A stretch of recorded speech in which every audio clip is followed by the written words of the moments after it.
আসসালামু আলাইকুম। আজকে যে টপিকটা নিয়ে কথা বলবো এটা সাপ্লাই চেনের একটা ইম্পর্টেন্ট টপিক। তো এই টপিকটার একটু চেঞ্জ হইলেই সাপ্লাই চেন প্রসেসে এক বড় রকমের প্রবলেম, একটা বড় রকমের ডিসরাপশন হইতে পারে। তো টপিকটার নাম হলো বুল হুইপ ইফেক্ট। বুল হুইপ বলতে আমরা মাথায় আসে যে হুইপ, যেটা মানে চাবুক, এবং বুল যে চাবুকের মাধ্যমে আমরা ষাঁড় বা গরুকে নিয়ন্ত্রণ করে থাকি। ছোট একটা সিগনিফিকেন্ট অ্যাকশন যা ষাঁড়ের উপর বড় রকম একটা অ্যাকশন পড়ে এবং সে নিয়ন্ত্রিত হয়। তো বুল হুইল ইফেক্টটাও এরকম, যে শুরুর দিকে একটা ছোট সিগনিফিক্যান্ট চেঞ্জের মাধ্যমে লাস্টের দিকে একটা বড় সিগনিফিক্যান্ট চেঞ্জ আসে। এটাই বুল হুইপ ইফেক্ট। এখন আমি যদি বলি সাপ্লাই চেনে এটা কিভাবে কাজ করে। সাপ্লাই চেন প্রসেস বলতে আমরা র ম্যাটেরিয়ালস পারচেস করি, ম্যানুফ্যাকচার করি, ইন প্রোডাক্টগুলো ডিস্ট্রিবিউশন করি, ওয়্যার হাউসে রাখি, এরপর কাস্টমারের কাছে যায়। তো কাস্টমারের একটু ডিমান্ড যদি ফ্লাকচুয়েট হয়, একটু ডিমান্ড যদি চেঞ্জ হয়, তখন এই হোল প্রসেসে এই বুল হুইপ ইফেক্টটা বড় রকমের আঘাত করে। এই বুল হুইল ইফেক্টকে আমরা হুইপ ফ্ল্যাশ বলে থাকি বা ফরকাস্ট ইফেক্টও বলে থাকি। তো সাপ্লাই চেনে ডিমান্ড ফরকাস্ট করতে বা কোনো একটা ইরোর হলে এই বুল হুইল ইফেক্টটা দেখা যায়, যা পরবর্তীতে হোল সাপ্লাই চেনকে প্রবলেম তৈরি করতে পারে। তো আমি যদি একটা সিম্পল এক্সাম্পলের মাধ্যমে আপনাদেরকে বুঝাই, সাপোজ ইন প্রোডাক্টটা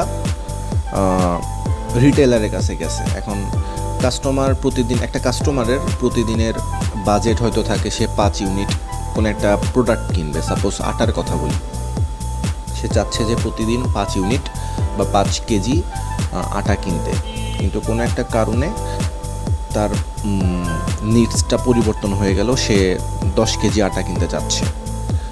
তো এতে করে রিটেলার ভাবলো যে হুট করে আটার চাহিদা বেড়ে গেছে, তো সে ডিস্ট্রিবিউশন অথবা হোলসেলারকে 20 কেজি আটার কথা বলে রাখি, আমি জমা করে রাখি, যাতে পরবর্তীতে আমার সেফটি স্টক থাকে, আমি এখান থেকে ইজিলি বিক্রি করতে পারবো। হোলসেল যখন রিটেলারের কাছ থেকে 20 কেজি আটার অর্ডার পাবে, তখন সে ভাববে যে কী ব্যাপার, রিটেলার হঠাৎ করে এত বেশি চাচ্ছে কেন, তাইলে আমি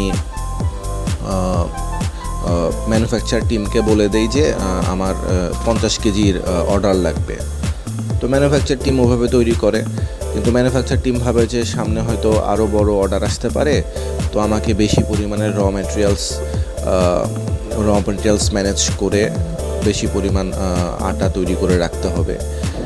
এতে করে দেখা গেল কি, কাস্টমারের একটা সিগনিফিক্যান্ট ছোটো চেঞ্জের কারণে ফুল প্রসেসে ডিমান্ড বাড়তেছে, তারা বেশি করে র ম্যাটেরিয়ালসে পণ্য তৈরি করতেছে।